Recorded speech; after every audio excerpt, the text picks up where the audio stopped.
خودت عقده هایی داری، عقده هایی که اومدن از نقطه های تاریک. تو مثل من دلت سوخت از نقره های داغی که حک کرده اسم ما رو نخبه های یاقی. الان 12 شبه از صبح پای کاری، بازم روبرو شدیم با سفره های خالی. این حرفا شدن فقط مشتی گفته های عادی، تو هم پری از این همه حفره های مادی. خیابونا پر از مشتی کاسب پس، پر از آدمای محتاج کاسب دست، پر از آدمای خردمند و تحصیل کرده که زندگی انزوا رو بهش تحمیل کرده، پر از آدمای سخت کوش کارگر که کاغذ فردای روشن رو پاره کرد، پر از کسی که دنبال پول کلی گشت آخرم رسید به فروش کلیش، پر از اونا که سالها خوندن درسهای بدن ناامید گذشتن از مرزهای وطن، پر از بغضی که نترکید و عشق نشد، پر از استعدادهایی که کشف نشد، پر از اون کسایی که از خودی فریب خوردن بعد یه گوشه تک و تنها و غریب مردن، پر از من تو قصه های درد. بگو تو این دست از کی باید استفاده کرد؟ از فریاد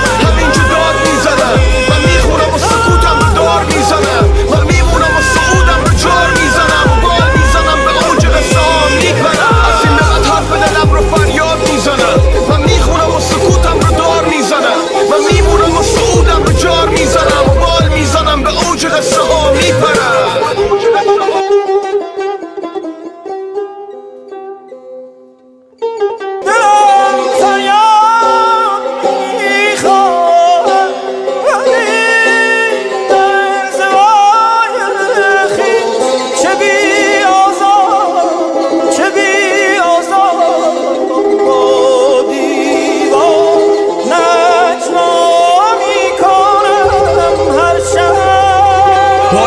من بشین بگم چه زجه ها کشیدن، نسل ما چه دیدن، قطر عشق ما چکیدن، مردمان بیغم درد ما رو دیدن، بی‌رحم‌تر شدن بد به حال میهن.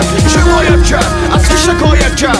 از این سرنوشت بد که منو شکارم کرد؟ نه، تقصیر از منه که بهش اجازه دادم، فکر میکردم یکی میاد واسه نجات آدم. غافل از این که قلب ها پر از ترکشه که باعث اینه چشمای تو تر بشه، غافل از این که هر کسی گرفتار دردشه، امیدوارم هر کی گره داره حل بشه. وقتی میبینی قیمت ها با قدم های هجومی پیش میرن به سمت رقم های نجومی، تو مجبوری که به سقوط پا بدی، چون که تو هنوزم اسیر حقوق ثابت. یعنی تنها چیزی که سمت تو سرازیر درده که تمام وجود تو رو سراسیمه کرده. به هم بگو تو این مسیر آیا چراغی میتونه که این راه رو روشن کنه؟ بس چراغی میمونه فقط فریاد همینجا داد میزنم، من میخونم و سکوتم رو دار میزنم، من میمونم و سعودم رو جار میزنم، بال میزنم به اوج قصه ها میبرم.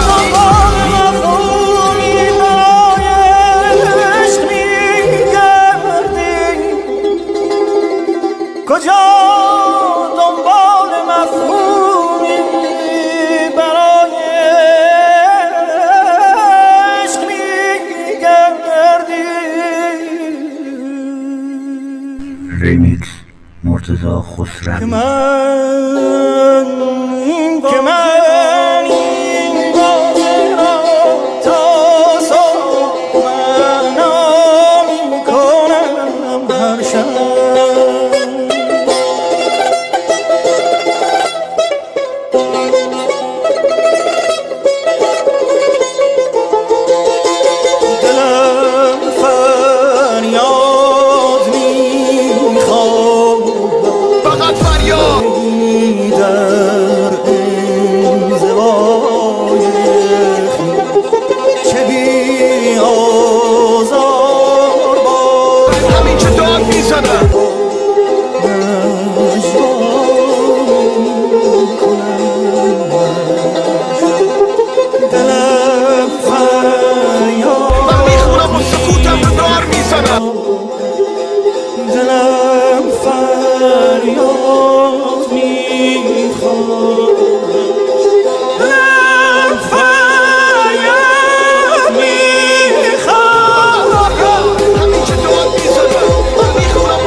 هر روز و پیدا کنم هر شب